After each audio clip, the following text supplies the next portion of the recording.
magkasing laki lang po yung kanyang katawan saka yung kanyang ulo. Ayan. So kulay puti po ito, no? At isa po siya sa species ng What is up guys? Good morning. Ayan, welcome back po ulit dito sa aking YouTube channel. Muli po ang inyong lingkod, Ruels TV. Ayan, for today's video guys, habang naglalakad po ako rito sa part na ito, ay meron po ako dito nakita na sapot ng gagamba. Ayan, so tingnan po natin. Ayan, so ito po guys yung sapot ng gagamba. Pag hindi yata kita, no? Ayan, so itong sapot, connected po siya rito, mula rito. Ayan, dito sa dahon na ito. Ayan. Papunta naman dito sa Hagunoy kung tawagin sa amin. Ito.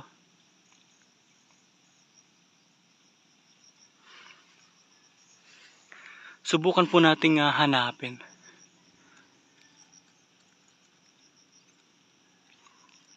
Kanina, chinik ko na rin dito sa mga tuyong dahon pero wala akong nakita.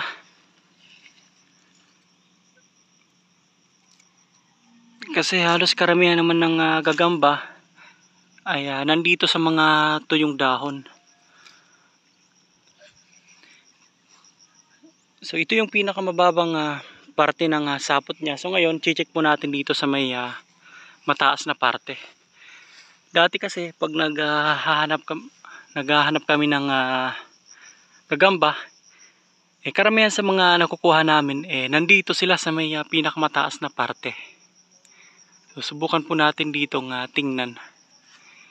Ito yung sapot niya, oh.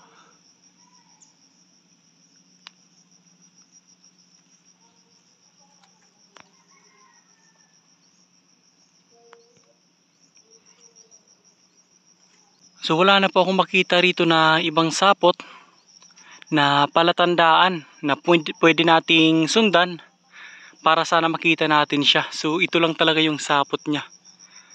Dahil siguro sa lakas ng hangin nagkaputol-putol na.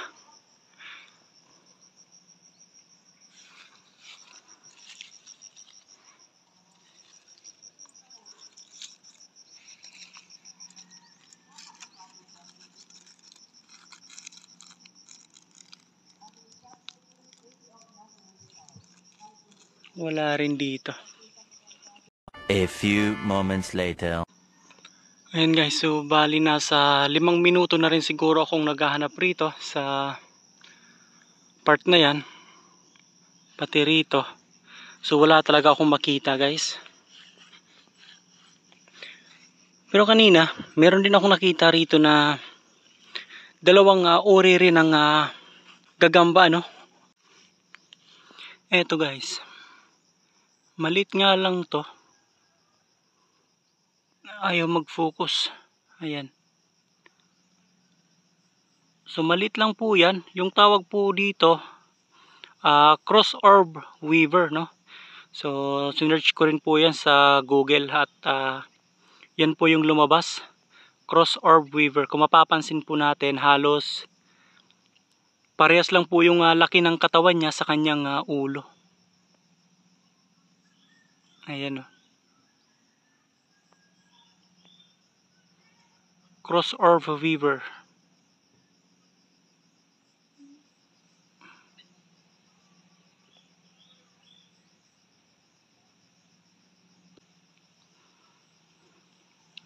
At dito, may nakita pa ako rito na isang uri rin ng gagamba. Eto.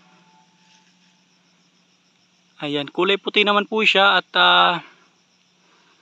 isa po siya sa uri po ng crab spider. Ayan po.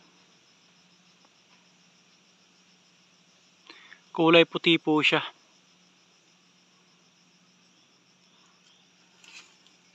Ito dito sa part na ito, kung mapapansin po natin, wala tayong makikita ang sapot, ano.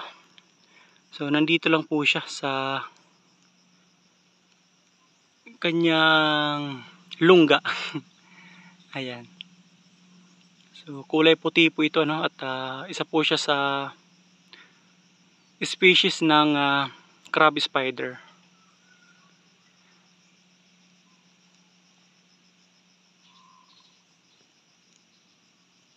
Tingnan po natin.